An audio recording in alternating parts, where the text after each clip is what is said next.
Hello everyone, I am Palak Gupta, and in this video we are going to be discussing the solution of the questions of internal 1. This video is made under the guidance of Dr. Shaligram Prajapat sir. So let's get started. So the first question is, what are Shannon ciphers? Shannon ciphers refers to cryptographic system that uses one-time password encryption technique developed by Claude Shannon in 1940s. In this system, a message is encrypted by XORing it with a random key of the same length. The key is then used only once and never reused, hence the name one-time pad. One of the key properties of the one-time pad encryption technique is that it provides perfect security, also known as an unconditional security. This means that the ciphertext provides no information about the plain text, regardless of the computational resources available to the attacker. Perfect security is achieved only when the key used in the encryption is truly random, has the same length as the message, and is used only once. The proof of perfect security for one-time pad encryption is based on the fact that the ciphertext has the same statistical property as a truly random sequence. As a result, an attacker has no way of distinguishing the ciphertext from a random sequence and hence has no information about the plain text. Next is Kirchhoff's principle. The Kirchhoff principle, also known as the principle of open design, is a principle in cryptography that states that the security of a cryptographic system should not depend on the secrecy of algorithm, but rather on the secrecy of the key. In other words, the security of a cryptographic system should rely solely on the strength of the key, not the obscurity of the algorithm. The modern interpretation of Kirchhoff's principle is that security of a cryptographic system should not depend on the secrecy of the algorithm, but rather on the secrecy of the key. This means that the algorithm should be made publicly available and subject to scrutiny by the cryptographic community to ensure that it is secure. Next is distinguish with effective illustration, threat vulnerability and loss.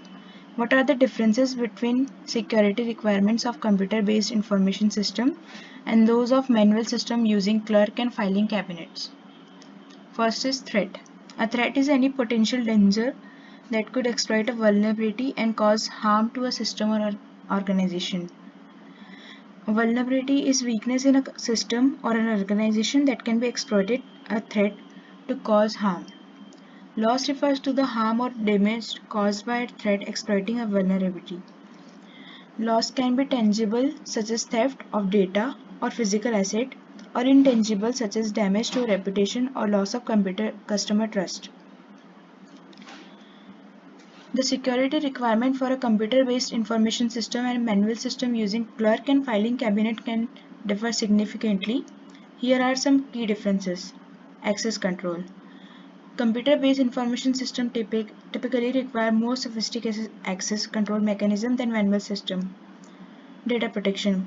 Computer-based system typically require more robust data protection measure than manual system.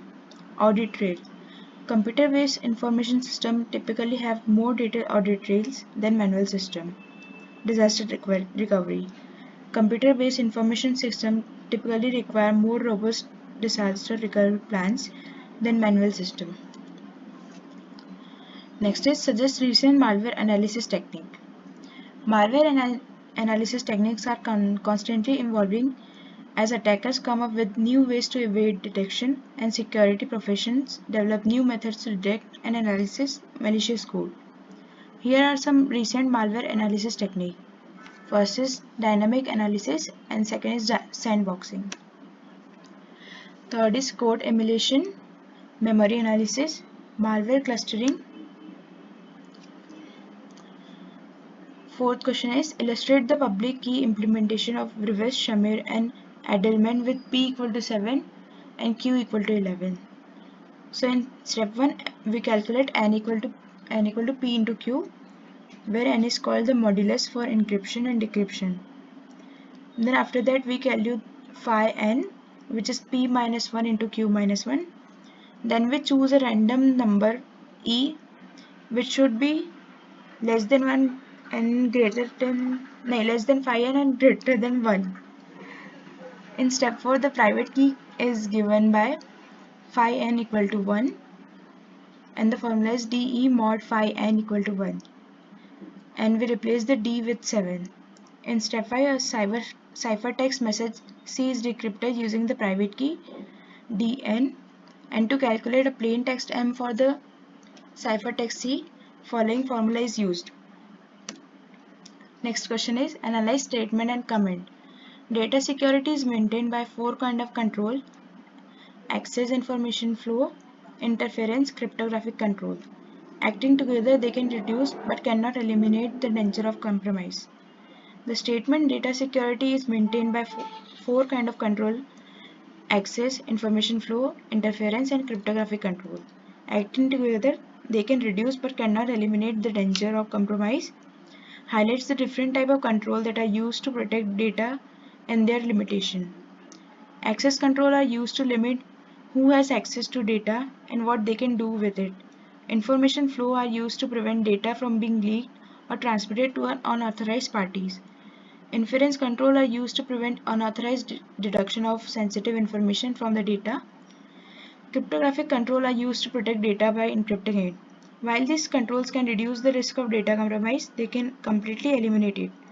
There is always a risk that a determined attacker may find a vulnerability in the control or find a way to bypass them. Therefore, it is important to have multiple layers of control in place to regularly review and update them to address new threats and vulnerability. In conclusion, the statement accurately summarizes the importance of various types of control in maintaining data security, while also acknowledging their limitation. Next is explain following scenario of symmetric key crypto system. If the key is unknown, a cryptanalyst has 3 basic methods of attack which are given. Since algorithm is public, so what is your opinion for consideration of key storage, key distribution, and key unpredictability? In symmetric key, the same key is used for both encryption and decryption of data. If an attacker does not have the knowledge of key, they can use 3 basic methods of attack to try and break the encryption. First is ciphertext only attack. Second is known plain text attack. Third is chosen plain text attack. In order to maintain the security of a symmetric key crypto system, it is important to consider key storage, key distribution, and key unpredictability. Key storage: the key must be stored securely to prevent unauthorized access. The key must be securely distributed to all the parties that needs to communicate using the crypto system. The key must be unpredicted to ensure that it cannot be easily guessed or deduced by an attacker. With reference to DevOps, what is professionals' role in security and trade-offs involved? In DevOps, professionals play a critical role in integrating security into the system software and deployment process. DevOps teams are responsible for delivering software at a faster pace, which can sometimes result in security being overlooked and deprioritized. Here are some key aspects of professionals' role in security and the trade-offs involved. First is security testing. DevOps professionals are responsible for ensuring that the software is secured by conducting various types of security testing, including assessment, penetration testing, and code analysis. Risk assessment. DevOps professionals should also perform a risk assessment to determine the level of security needed for the application of the system. Security architecture. The professional should design and implement secure architecture for the software system. Security awareness. The professional should also promote security awareness among their colleagues, customers, and other stakeholders. This involves providing training and education on security best practices and encouraging a security-focused culture. However, promoting security awareness can sometimes be challenging and may require a shift in mindset and culture.